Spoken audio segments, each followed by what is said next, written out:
April 17th, David hides in the wilderness. Now remember, yesterday we ended with the Lord said, hey, they will deliver you.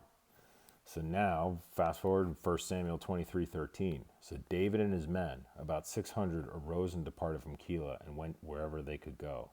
Then it was told Saul that David had escaped from Keilah, so he halted the expedition. And David stayed in strongholds in the wilderness and remained in the mountains in the wilderness of Ziph. Saul sought him every day, but God did not deliver him into his hand. So David saw that Saul had come out to seek his life, and David was in the wilderness of Ziph in a forest.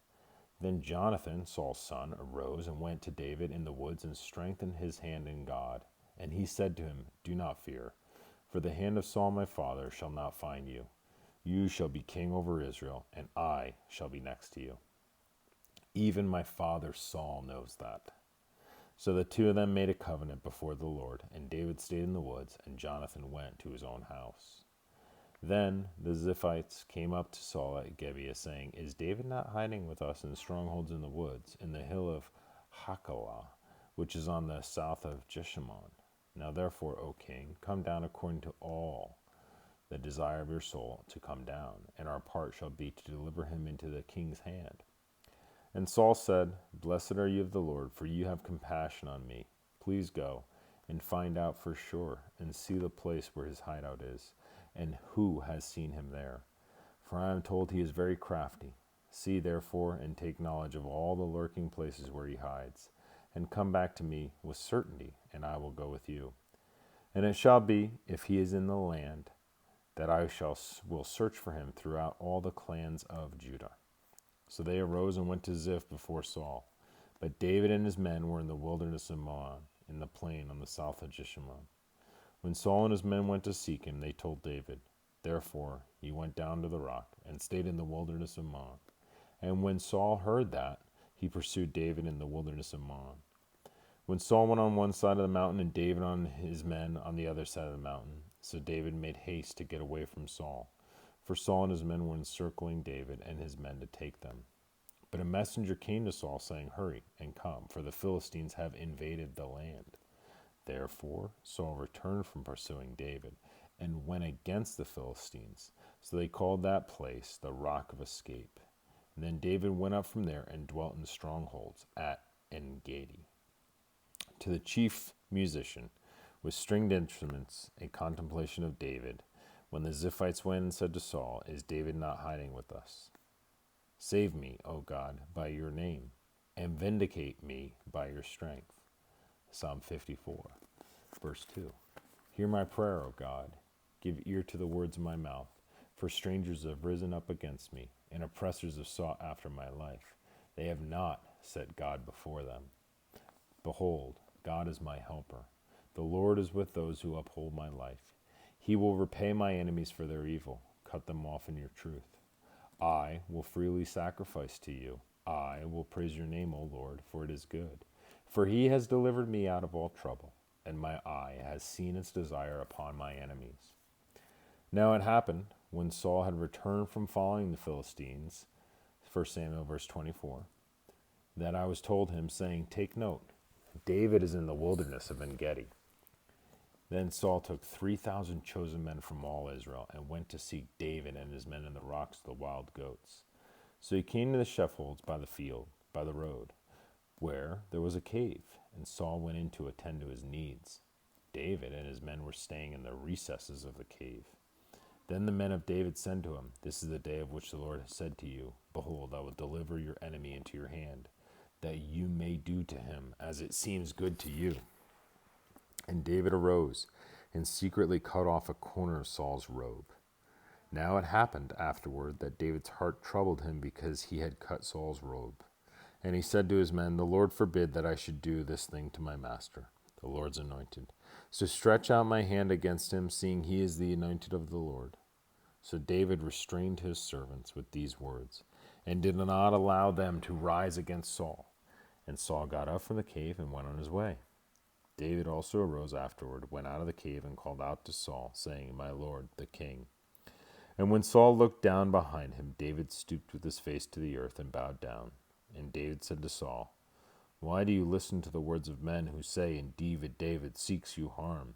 Look, this day your eyes have seen that the Lord delivered you today into my hand in the cave. And someone urged me to kill you, but my eye spared you. And I said, I will not stretch out my hand against my Lord, for he is the Lord's anointed. Moreover, my father, see, yes, see the corner of your robe in my hand. For in that I cut off the corner of your robe and did not kill you. Know and see that there is neither evil nor rebellion in my hand, and I have not sinned against you. Yet you hunt my life to take it. Let the Lord judge between you and me, and let the Lord avenge me on you. But my hand shall not be against you. As the proverb of the ancients says, wickedness proceeds from the wicked, but my hand shall not be against you. After whom has the king of Israel come out? Whom do you pursue? A dog, a dead dog, a flea? Therefore let the Lord be judge, and judge between you and me, and see and plead my case, and deliver me out of your hand. So it was, when David had finished speaking these words to Saul, that Saul said, Is this your voice, my son David? And Saul lifted up his voice and wept. Then he said to David, You are more righteous than I, for you have rewarded me with good, whereas I have rewarded you with evil. And you have shown this day how you have dwelt well with me. For when the Lord delivered me into your hand, you did not kill me. For if a man finds his enemy, will he let him get away safely? Therefore, may the Lord reward you with good for what you have done to me this day.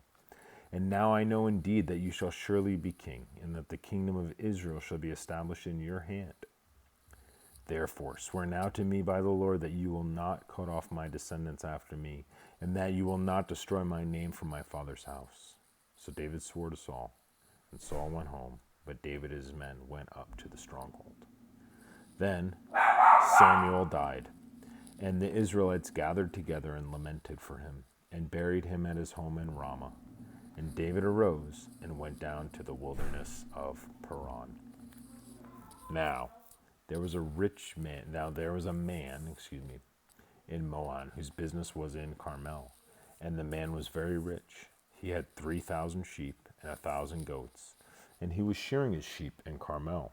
The name of the man was Nabal, and the name of his wife Abigail, and she was a woman of good understanding and beautiful appearance. But the man was harsh and evil in his doings. He was of the house of Caleb. When David heard in the wilderness that Nabal was shearing his sheep, David sent 10 young men. And David said to the young men, Go up to Carmel, go to Nabal, and greet him in my name. And thus you shall say to him who lives in prosperity, Peace be to you, peace be to your house, and peace be to all that you have. Now I have heard that you have shearers. Your shepherds were with us, and we did not hurt them, nor was there anything missing from them all the while they were in Carmel. Ask your young men, and they will tell you.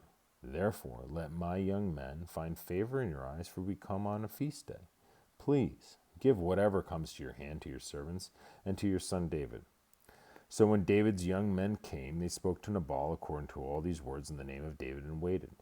Then Nabal answered David's servants and said, Who is David?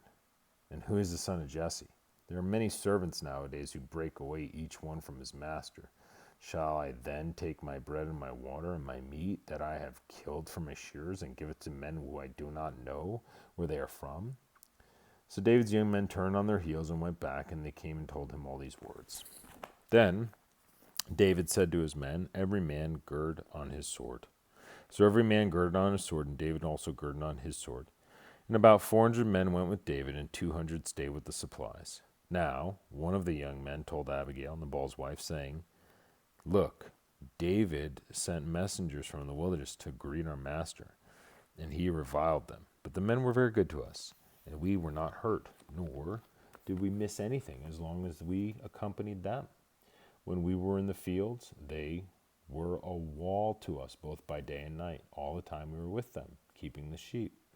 Now therefore, know and consider what you will do, for harm is determined against our master and against all his household.